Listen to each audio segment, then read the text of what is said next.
Assalamualaikum warahmatullahi wabarakatuh. Pada kisah kali ini, kita mencoba mengangkat peristiwa hilangnya nyawa seorang gadis penagih hutang. Dan ketika satu kasus terbongkar, rahasia kelam lainnya mulai terungkap. Berikut kisahnya. Sri Pujiyanti tidak pernah menyangka bahwa hidupnya akan berakhir dengan begitu tragis. Ia hanyalah seorang gadis berusia 22 tahun yang sejak kecil telah terbiasa dengan kehidupan sederhana di daerah Jonggol, Kabupaten Bogor. Ia lahir pada tahun 2003. Sri tumbuh menjadi gadis yang tangguh dan pekerja keras. Ia bukanlah seorang yang bercita-cita menjadi petugas penagih hutang.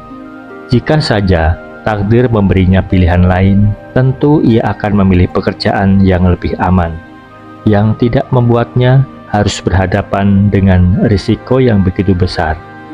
Namun terkadang hidup tidak selalu memberi pilihan. Pagi itu, Senin 3 Februari 2025, langit masih mendung ketika Sri bersiap berangkat ke kantor. Koperasi Pantura tempatnya bekerja telah memberikan tugas untuknya menagih cicilan tertunggak dari seorang nasabah bernama Sunarti di Desa Sidang Mulya, Cibarusah, Kabupaten Bekasi. Di catatan pembukuan kantor, Sunarti mempunyai pinjaman sebesar Rp2.700.000. Dengan semangat seorang pekerja yang bertanggung jawab, Sri mengendarai motornya menembus jalanan yang mulai dipadati kendaraan. Ia tahu tugas ini tidak selalu mudah, tetapi ia tetap menjalankannya dengan penuh kesabaran. Sesampainya di rumah Sunarti, Sri mengetuk pintu dengan sopan. Wajahnya tetap tenang saat ia mengutarakan maksud kedatangannya. Sunardi, pria paruh baya dengan raut wajah yang kurang ramah dan mata yang menyiratkan sifat emosi yang tidak terkendali, menatapnya dengan tatapan dingin. "Saya belum punya uang," ucapnya singkat. Sri tidak ingin memaksa. Dengan suara lembut, ia mencoba menawarkan solusi dan bertanya, kapan Sunardi bisa melakukan pembayaran. Lelaki itu berjanji akan melunasi cicilan sore harinya. Mendengar itu, Sri mengangguk dan berpamitan. Ia percaya bahwa tugasnya akan selesai tanpa masalah besar pada sore nanti. Namun sore itu, saat Sri kembali untuk menagih janji, situasi berubah. Sunardi masih memberikan jawaban yang sama. Ia belum punya uang. Kali ini, Sri mencoba lebih tegas. Ia tahu pekerjaannya berisiko, tetapi ia juga punya tanggung jawab. "Pak, ini sudah jatuh tempo. Saya hanya menjalankan tugas saya. Mohon segera dilunasi," ucapnya dengan nada tetap sopan. Namun Sunardi mulai gelisah. Matanya membara penuh amarah. Ia tak suka didesak, apalagi oleh seorang wanita muda yang terus menuntut pembayaran. Kemarahannya memuncak ketika petugas penagih hutang itu tidak bergeming dari kediamannya. Dan entah apa yang merasukinya. Dalam sekejap, ia menarik kerudung yang dikenakan Sri dan melilitkannya ke leher gadis itu.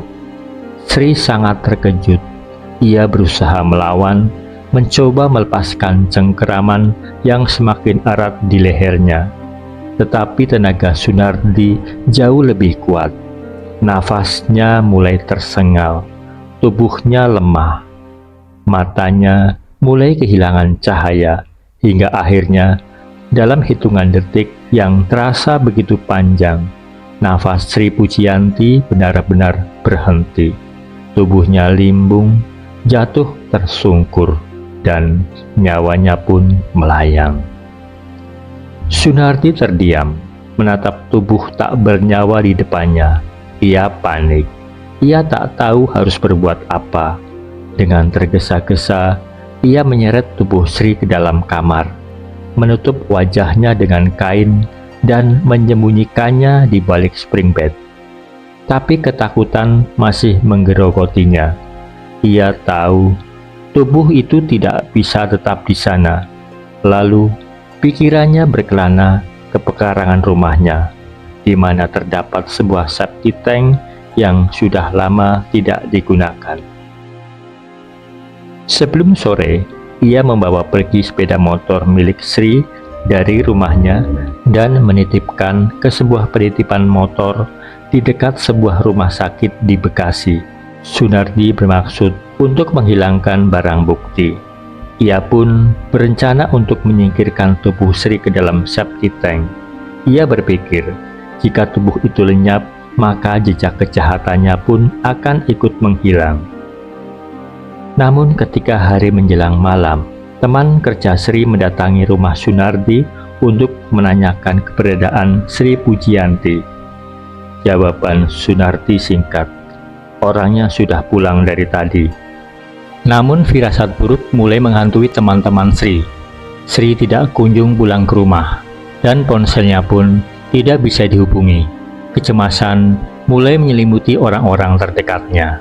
Pada tengah malam itu, orang tua Sri dibersamai dengan Pak RT serta beberapa warga dan teman kantor Sri kembali mendatangi rumah Sunardi. Kali ini mereka tidak mau pulang tanpa kepastian. Dengan perasaan yang semakin tak menentu, mereka meminta izin untuk memeriksa rumah Sunardi. Sunardi gelisah, wajahnya mulai pucat. Namun, sebelum ia mencegah mereka, warga sudah masuk dan mulai menggeledah rumahnya. Suasana hening berubah menjadi jeritan histeris saat seseorang membuka kamar dan menemukan tubuh Sri yang sudah terbujur kaku di balik spring bed.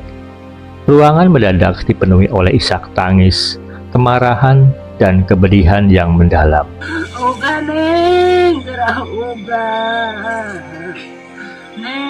Sunardi panik. Ia tahu rahasianya telah terbongkar. Tanpa berpikir panjang, ia mencoba melarikan diri. Namun takdir berkata lain.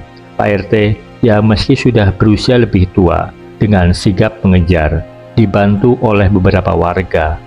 Mereka tak membiarkan pria itu lolos begitu saja.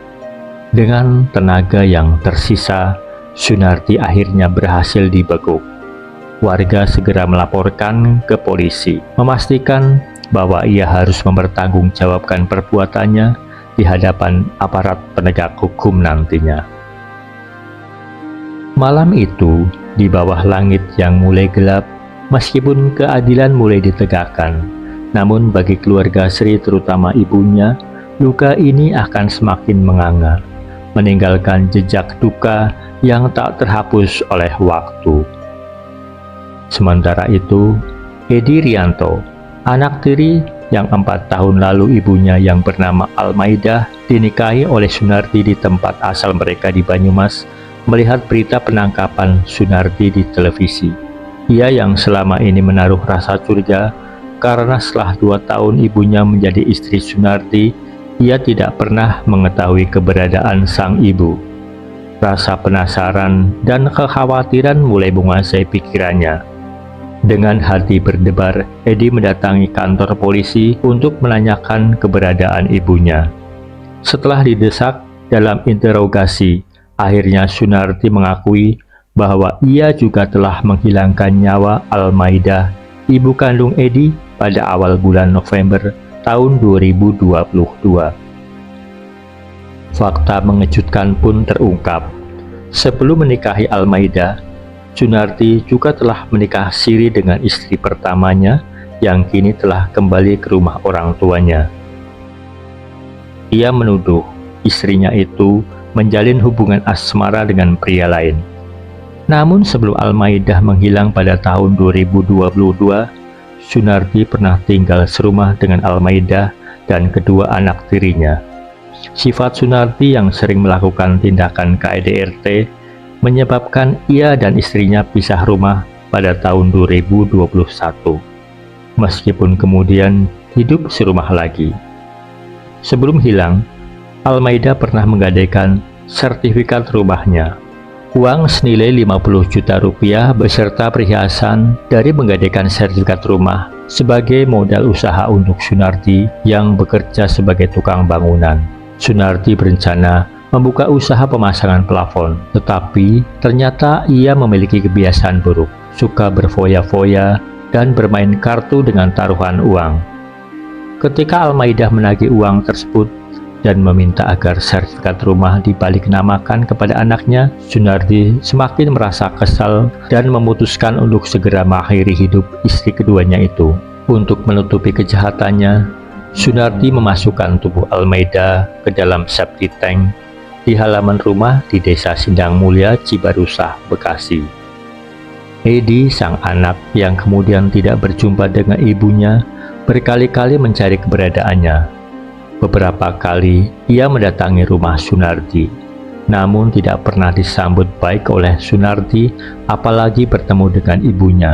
Bahkan ia pernah diusir oleh istri sirinya atau istri pertama ayah tirinya.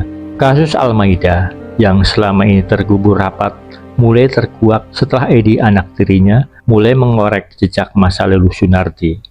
Rumah Sunarti yang terpencil dan jauh dari tetangga membuat perbuatannya selama 2 tahun tidak terendus siapapun. Sosok Sunarti yang tertutup dan jarang bergaul semakin memperkuat ilusi bahwa semua baik-baik saja. Tidak ada yang bertanya mengapa Almaidah, istri keduanya, tiba-tiba menghilang.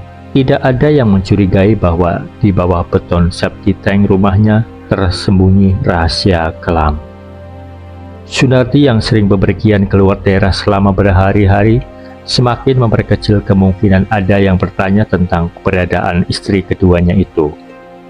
Semua berlangsung mulus, hingga akhirnya Edi yang sejak lama curiga dengan hilangnya sang ibu menemukan titik terang dari berita yang tersiar. Penangkapan Sri Sunarti atas kasus Sri Pujianti menjadi kunci terbukanya tabir kejahatan yang lebih dalam. Di kantor polisi, setelah didesak dengan berbagai pertanyaan, akhirnya Sunarti mengakui perbuatannya. Ia bukan hanya menghilangkan nyawa Sri, tetapi juga Almaidah, ibu Edi. Rasa cemburu buta dan kebiasaannya menghaburkan uang di meja taruhan membuatnya gelap mata. Ia menghabisi nyawa Almaidah dan dengan dingin membuang tubuh wanita yang pernah berbagi hidup dengannya ke dalam septic tank yang ketika ditemukan Almaidah sudah menjadi rangka. Meskipun demikian, Edi, sang anak kandungnya, mengenali dari pakaian yang dikenakan ibunya. Edi hanya pasrah pada penegakan hukum, dan ia pun memastikan bahwa rangka yang ada di dalam septic tank selama 2 tahun adalah ibu kandungnya, baik melalui pakaian maupun pembuktian DNA. Kini, kebenaran telah terungkap. Sunarti tidak lagi bisa mengelak dari keadilan. Namun bagi Edi, luka itu tak akan pernah benar-benar sembuh. Ibunya yang selama ini ia cari ternyata telah menjadi korban kebengisan lelaki yang seharusnya melindunginya.